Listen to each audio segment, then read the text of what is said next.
옆에 분들 축복하겠습니다. 사랑하고 축복합니다. 네, 사랑하고 축복합니다. 네.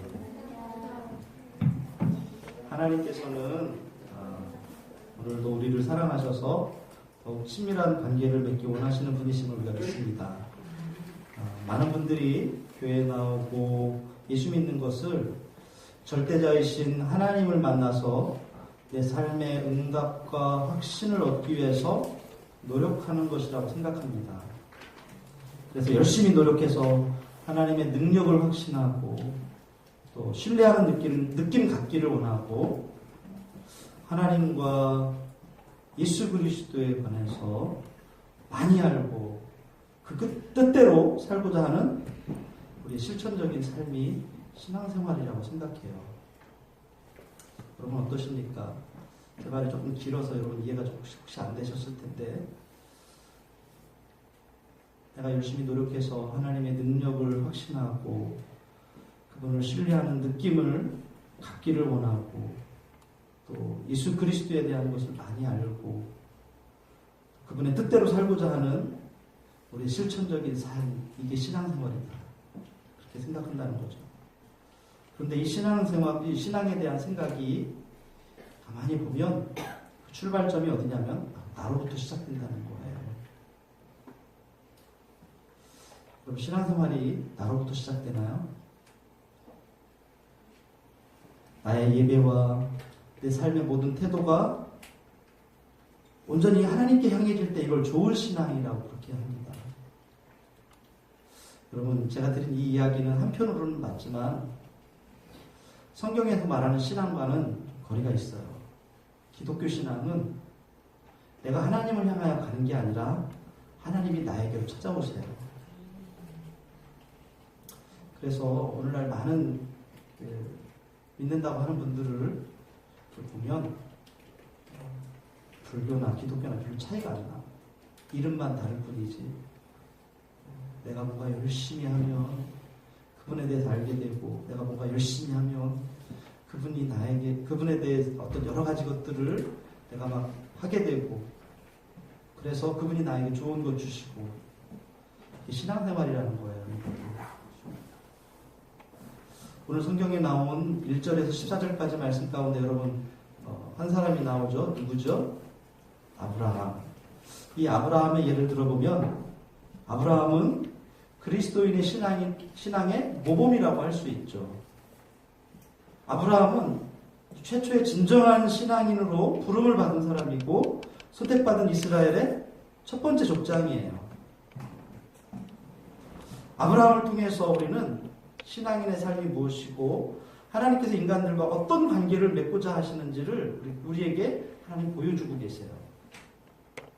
단지 오늘 이 믿음에 대한 이야기를 하니까 가라는데 그냥 갔으니까 그래서 하나님이 복 주셨나 보다. 떠나라니까 떠나면 복 주시나 보다.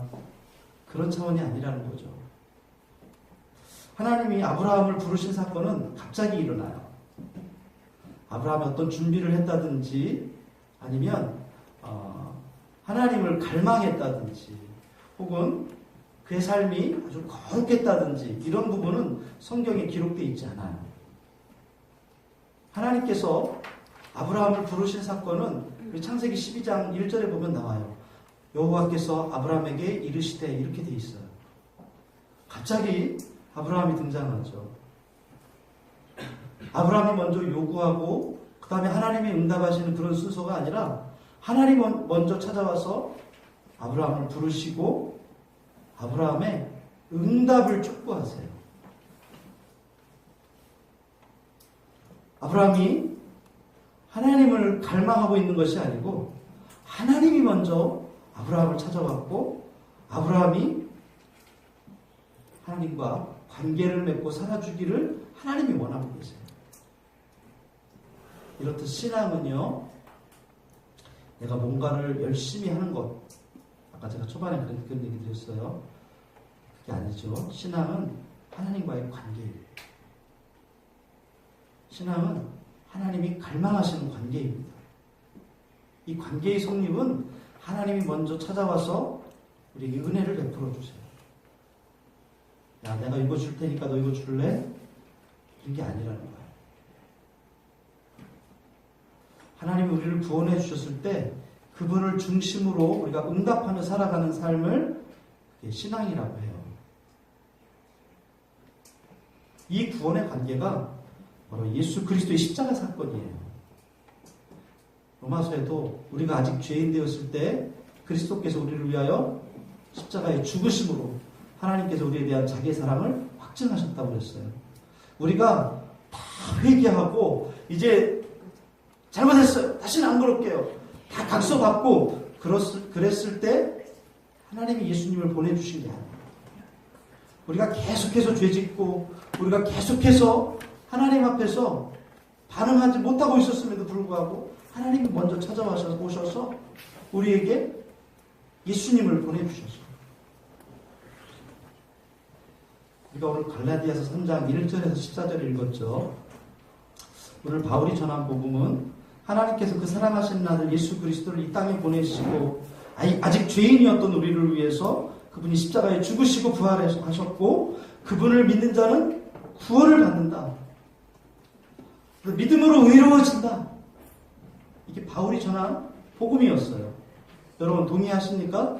바울이 전한 복음. 우리가 믿음으로 의로워진다. 맞죠? 네, 맞아요. 하나님의 일방적인 사랑인 거죠. 누구에게나 열려 있어요.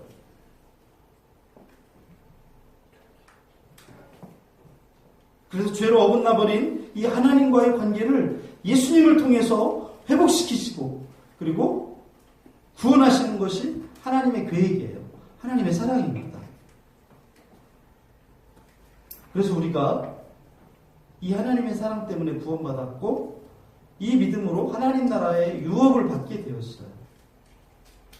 우리에게 있는 것은 눈에 보이지 않지만 어마어마한 거라고 말씀하세요. 하나님 나라, 예수님이 가지고 있는 그 모든 것들이 우리 것이라는 거예요. 근데 큰 사건이 일어났습니다. 갈라디아 교회에 바로 이 믿음을 무너뜨리는 사건이 일어났어요. 갈라디아 교회는요, 바울이 처음 전도 여행할 때 세워진 교회들이에요. 자, 여기 갈라디아 교회 이렇게 세운 게 아니고요. 우리나라처럼 남부지방 그러면 남부지방을 다니면서 이곳저곳 해서 복음을 전하고 그곳에 교회들이 세워진 거예요. 이게 갈라디아 교회예요. 처음 전도 여행할 때 얼마나 뜨겁겠어요? 얼마나 그 믿음이 충만하겠어요? 바울 사도에게는 천열매 같은 곳이에요. 전도여행 마치고 돌아왔어요. 근데 얼마 지나지 않아서 소식이 왔습니다. 어떤 소식이냐면 믿음이 무너뜨려지는 소식이었어요. 바울이 죽을 고생하면서 세운 교회거든요. 그냥 처음 세워서 중요한 게 아니에요. 바울이 전도할 때 많은 사람들이 핍박했어요. 심지어는 돌을 던집니다. 돌에 맞다가 그가 성경에는 죽은 것 같다. 기절했는지 죽었는지 잘 모르는데 돌에 맞다 그가 죽었어요. 사람들이 성 밖에 갖다 내버렸습니다. 잠시 후에 바울이 툭툭 털고 다시 일어나요. 바울이 이렇게 툭툭 털고 일어나는 장면에 놀라서 그랬는지 모르지만 이곳에서 영적인 아들 디모데가 예수님을 믿고 회심해서 평생 복음의 동역자가 됐죠. 이렇게 간증이 있고 애정이 듬뿍 담겨있던 이 갈라디아 교회에 도대체 왜 이렇게 믿음을 무너뜨리는 그런 어려움들이 일어났을까요? 성경에 보니까 그곳에 다른 복음을 전하는 사람들이 있었대요.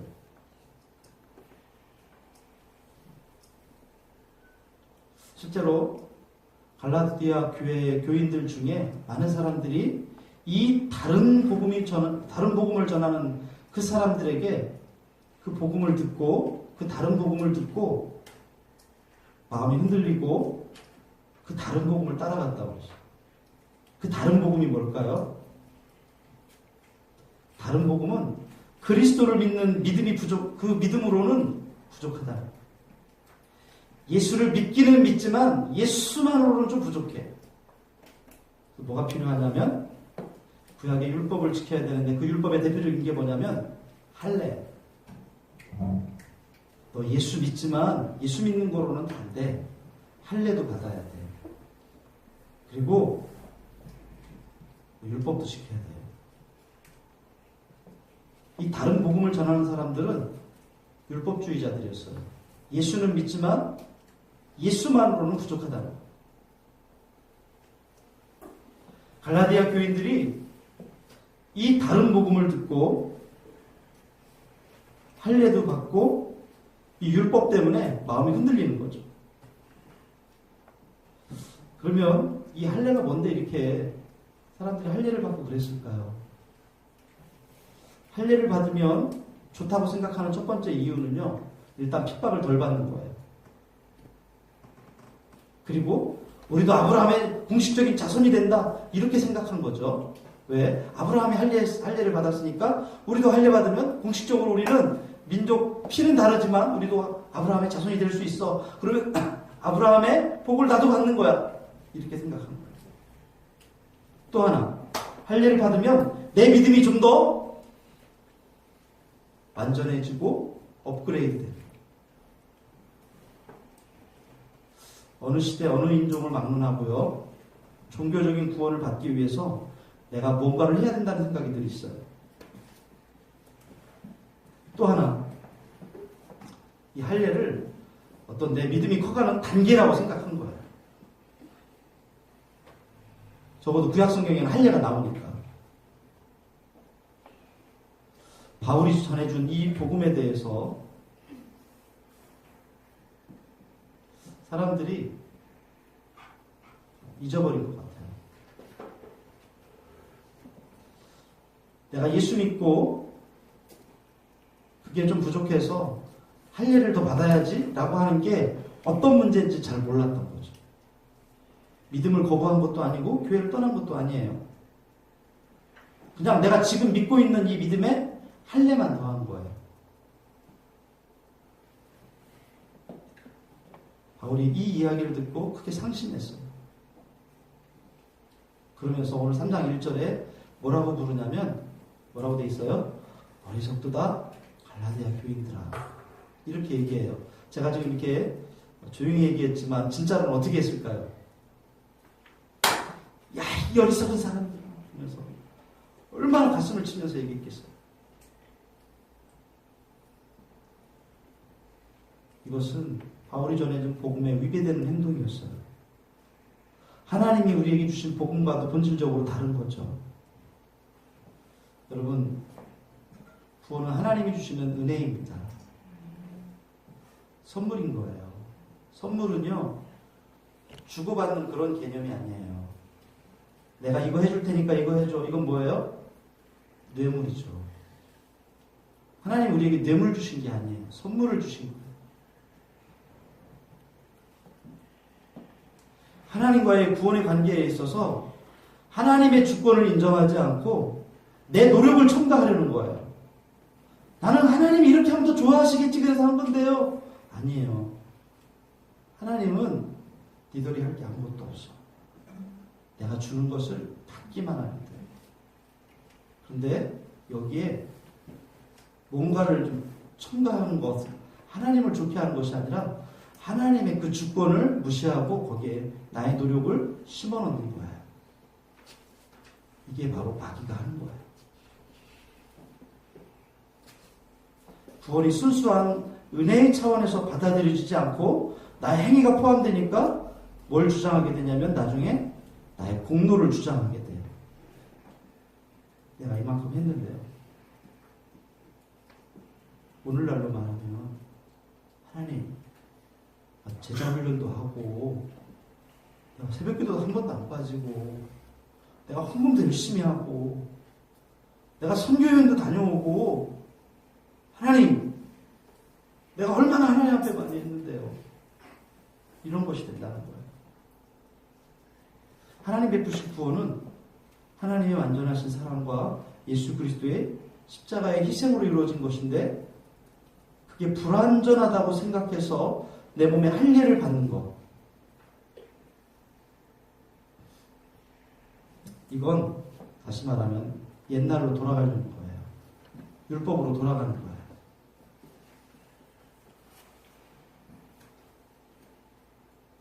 바울이 얼마나 마음이 아팠던지 어떤 얘기까지 하냐면, 내가 옛날에 예루살렘에 가니까 바울이 이방인하고 밥 먹다가 유대인들이 오니까 슬그머니 자기가 도망가고, 그 자리에 있던 바나바도 도망가고, 그 자리에 있던 믿음의 사람들도 도망가고, 그래서 못다 의식하게 했잖아. 그러면서 이런 율법에 대한 두려운 생각, 이것에 대해서 바울이 책망해요. 그러면 이것을 다른 복음이라고 규정하고 뭐라고 말하냐면 내쫓으라고 얘기해요. 여러분, 창세기 12장 여러분 잘 아시죠? 한번 성경을 한번 폈으면 좋겠습니다. 성경 창세기 12장 1절, 2절, 3절에 보면 2절부터 볼까요? 창세기는요, 성경을 왼쪽으로 넘기면 맨 앞에 있습니다. 창세기 12장 2절, 3절, 1절, 2절, 3절인데 2절, 3절을 보겠습니다. 같이 소리내서 읽겠습니다. 시작. 내가 너로 큰 민족을 이루고 내게 복을 주어 내 이름을 창대하게 하리니 너는 복이 될지라. 너를 축복하는 자에게는 내가 복을 내리고 너를 저주하는 자에게는 내가 저주하리니 땅의 모든 족속이 너로 말미암아 복을 얻을 것이라 하신지라. 여기 창세기 12장 3절 맨 끝에 부분에 뭐라고 되어 있냐면, 땅의 모든 족속이 아브라함 때문에 복을 받으리라, 이렇게 말씀해 주셨어요. 유대인들은 이 땅의 모든 족속을 바로 이스라엘이라고 생각했어요. 땅의 모든 족속, 이스라엘 사람들은 아브라함 때문에 복을 받을 것이다, 이렇게 생각했는데, 그래서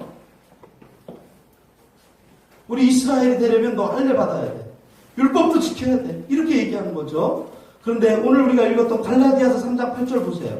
아까 읽었던 여러분 갈라디아 3장 8절에 보면 뭐라고 됐냐면, 또 하나님이 이방을 믿음으로 말미암아 의로 정하실 것을 성경이 미리 알고 먼저 아브라함에게 복음을 전하되, 그 다음 읽어볼까요? 모든 이방인이 너로 말미암아 복을 받으리라 하였느니라.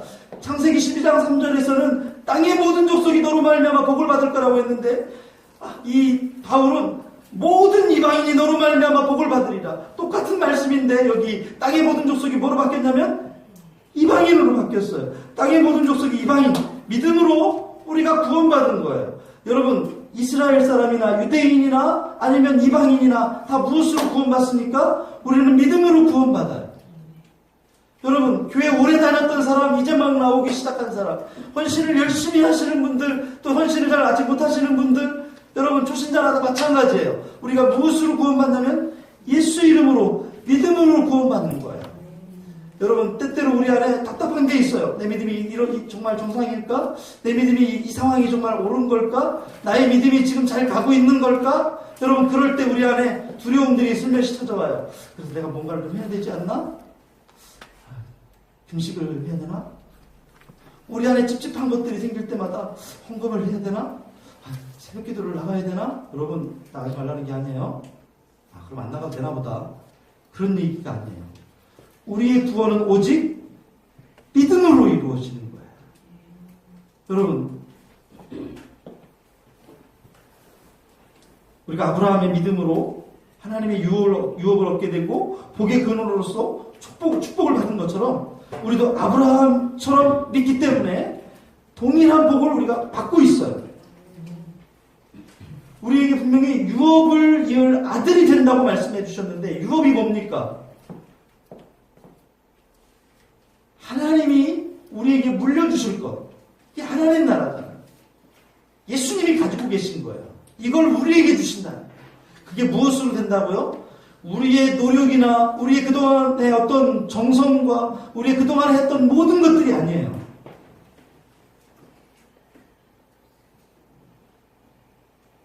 미안하지만 1년에 교회 한 번 나오더라도 예수님이 나의 구원자시라고 하는, 내가 믿음으로 구원받는다고 하는 그 믿음이 있는 사람은 누구나 누리게 돼 있어요. 그럼 열심히 한 사람은 이만큼 누리고 좀 열심히 안 다닌 사람은 이만큼 누리겠지? 예, 그렇지 않아요. 우리 어렸을 때 선생님들이 얘기해 줬잖아요.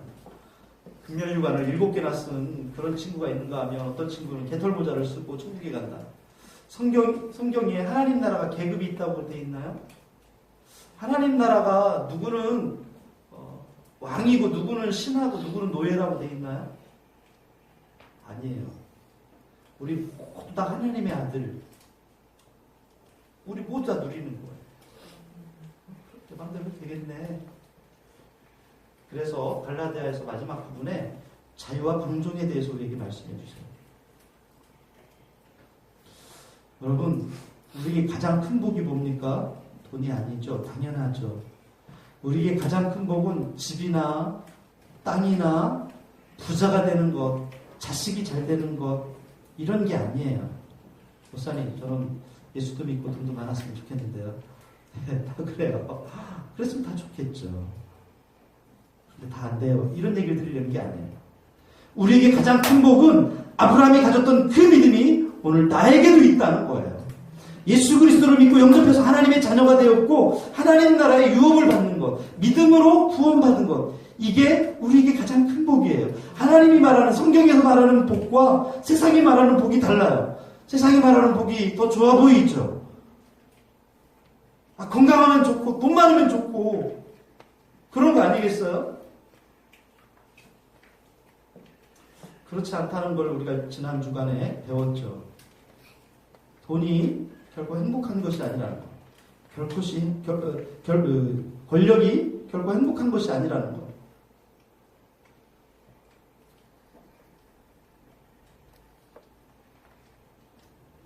그래서 우리에게 재정이 부족하고 원하는 일이 아직 안 이루어져도 가슴 아프게 기도해야 할 일이 생겨나도 우리가 감사할 수 있는 이유가 있어요. 하나님이 나와의 관계 가운데에서 친밀한 분이시기 때문에 그래요. 우리가 사는 광야에서 하나님은 우리의 믿음을 만져주십니다. 그래서 완전하고 싶고 성숙해지고 싶고 내 믿음이 좀 더 한 단계 올라가고 싶고, 여러분 걱정하지 마세요. 그것은 하나님이 훈련시켜 주십니다. 제자 훈련을 해야 믿음이 커지는 게 아니에요. 우리의 믿음이 자라도록 하시는 분은요, 하나님이세요. 그러면 옛날에 제자 훈련 못 받으신 분들은 다 그런 믿음이 엉망이었게요? 아닙니다.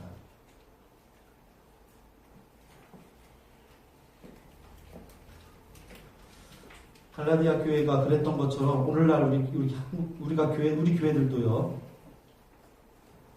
예수 믿는 믿음에 뭔가 하나를 더 붙이고 싶어 해요. 내 열심을 드리고 싶어 해요.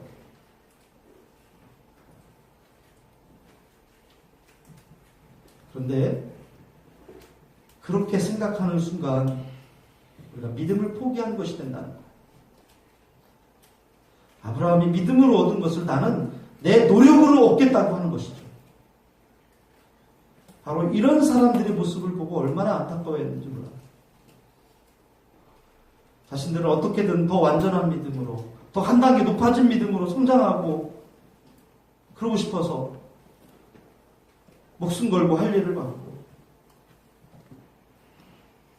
근데 나중에 바울이 그거 아무것도 아니야, 할래나 무할래나 다 아무것도 아니야, 이렇게 말하죠. 오늘 제가 여러분들에게 열심 있는 믿음이 아무것도 아니라는 걸 말하려는 게 아니에요. 우리가 믿음으로 구원받는 것, 그것으로 충분하다는 거예요. 내가 더 믿음이 좋아지고 싶고 더 완전한 믿음이 되고 싶은 마음이 있지 않습니까? 그런데 그 믿음을 위해서 우리가 취하는 대부분의 방법은 할례나 유대교적인 율법주의처럼 뭔가를 덧붙이려고 해요. 내 안에 그것이 할례나 유대교적인 그런 율법인지 아닌지 확인할 방법이 있어요. 첫 번째, 내가 자랑하는 것이 예수님의 복음인지 아닌지를 보면 알 수 있어요. 내가 훈련받은 걸 자랑하고 내 안정감이 그곳에 있고 다른 곳에 나의 자랑함이 있다면 그건 다른 복음입니다. 두 번째, 믿고 성령의 열매를 맺고 있느냐를 보면 알아요. 육체의 소욕을 따라 다툼과 노엽게함과 범죄하는 일들이 생겨나면 그건 복음이 아닙니다. 진짜 믿음이 내 마음에 있으면 성령이 그 사람 안에서 자유롭게 일하시고 자유함으로 성령의 열매를 맺게 되어 있어요. 성령이 내 안에서 일하시는 거예요. 그 성령을 따라 살게 돼 있어요. 여러분 혹시 우리도 복음과 율법 사이에서 헷갈리고 좀 뭔가 답답하십니까?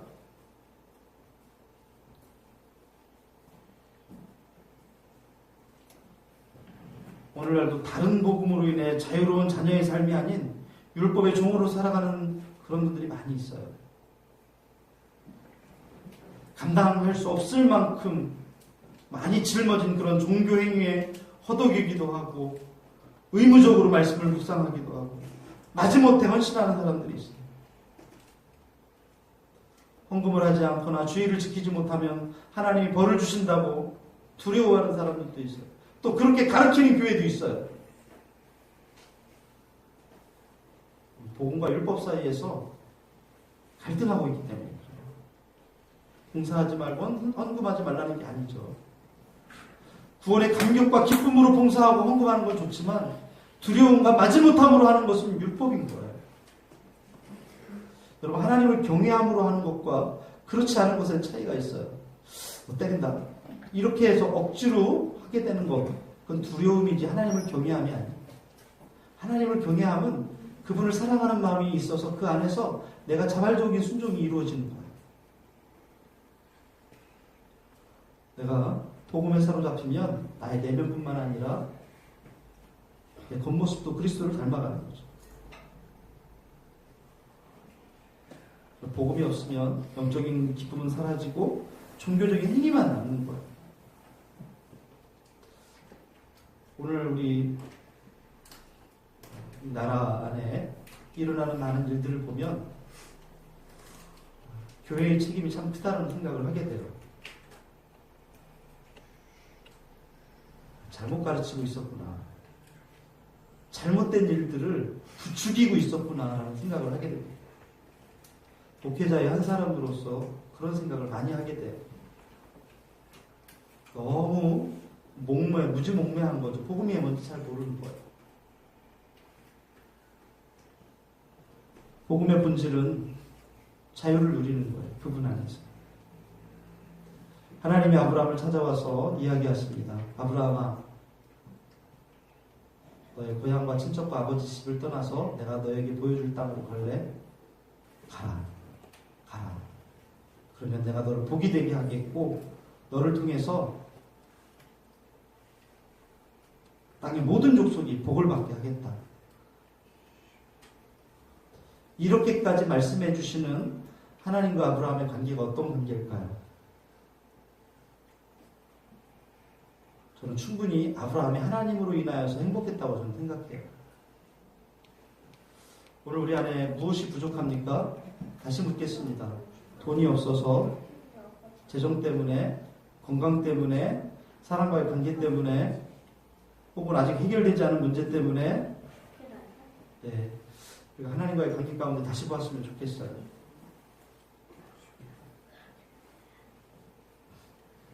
우리의 문제를 향해서 하나님 말씀하십니다. 내가 그 문제의 해결자다. 하나님이 강하신 손으로 우리를 끌어안으실 것입니다. 하나님의 사랑만이 우리를 고치시고 회복시키실 것이기 때문에 우리가 어떤 행위가 아니라 복음 안에서, 믿음 안에서 우리가 자유하게 되기를 예수님의 이름으로 축복합니다. 기도하겠습니다. 하나님, 한 주간 살아가면서 다시 하나님 안에서 내가 그렇게 살려고 합니다.